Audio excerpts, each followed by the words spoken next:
Well, this week I got three very different books for you: City in Ruins, Dark Matter, and Valiant Ambition. Now, let me take City in Ruins. It's a book by Don Winslow. It's a crime book. It's the third volume in a trilogy that he wrote. And supposedly it's the last book he's ever going to write. So he says.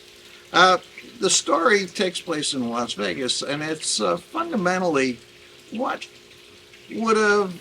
could have happened if Michael Corleone had decided to stay in Las Vegas after he shot Mo Green and took over that casino instead of moving to Reno.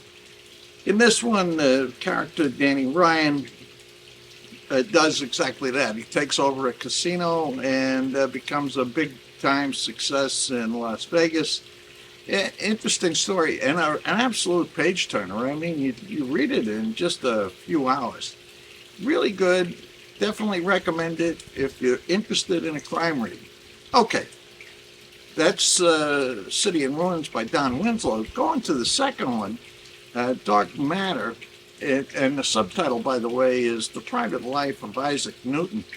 It's written by a guy named Philip Kerr, and Philip Kerr has written some of my favorite books about a German detective who's operating mostly in 7 or 8 Bernie Gunther books, who's operating in Hitler's Germany.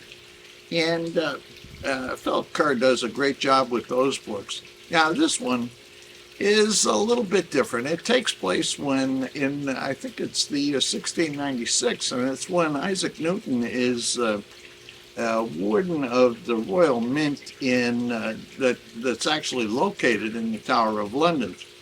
What happens is that there are 4 murders in the tower, all connected one way or the other to the operation of the mint, and all connected to counterfeiting coins and things like that.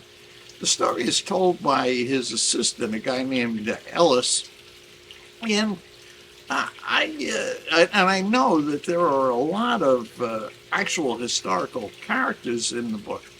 Now, I got to say this: the plot is a little bit convoluted. The language is a little bit stilted, but that's exactly what you'd expect in a book, a murder mystery set in the 17th century. The thing that's remarkable about it is the picture that Philip Kerr paints of life in the 17th century London, what London was like, what it looked like, almost what it smelled like. And the tower is a major presence in the book, just like in the Bernie Gunther books. The Adlon Hotel in Berlin is almost a character in the books. Anyway, I thought it was pretty good. Not as good as the Bernie Gunther books, but interesting nonetheless. I'd say this one, if you have an interest in Isaac Newton, if you have an interest in period crime dramas, you'd like this. I'm not sure it's for every taste. Now, the third one is by a guy named Nathaniel Philbrick, and it's the book is Valiant Ambition. And Valiant Ambition, by the way, refers to Benedict Arnold, more or less saying that's what kind of drove him. Philbrick covers the Revolutionary War from the Battle of Long Island up to Arnold's betrayal. There are 2 characters that dominate the book. One is George Washington, and certainly Philbrick is critical, and I think some of the criticism is very well placed. Critical of George Washington in terms of his management of the army and his conduct of offensives against the British. But at the end of the day, you know that George Washington is the main guy, and certainly Nathaniel Philbrick knows it. Now, Benedict Arnold, when I first read this book, which was, 8 or 9 or something years ago, I ended up saying, Benedict Arnold had a pretty good case. He was very brave officer. He distinguished himself in some battles, Valcour Island, Ridgefield, Connecticut, Saratoga. He was a major guy, and he was really getting, I guess the word is screwed over by other senior officers in the Revolution in Washington's army, and also by the Continental Congress. He lost a lot of money. Now, this go round, the thing is, man, this guy was totally money hungry.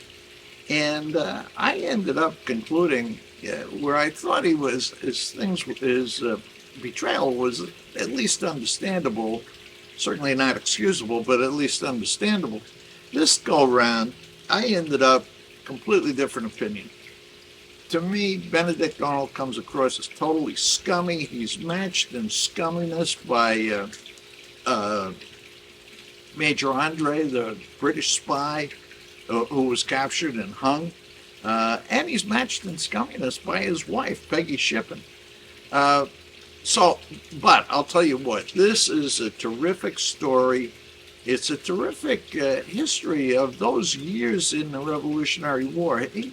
He does a great job in painting the picture from both the British side and the American side.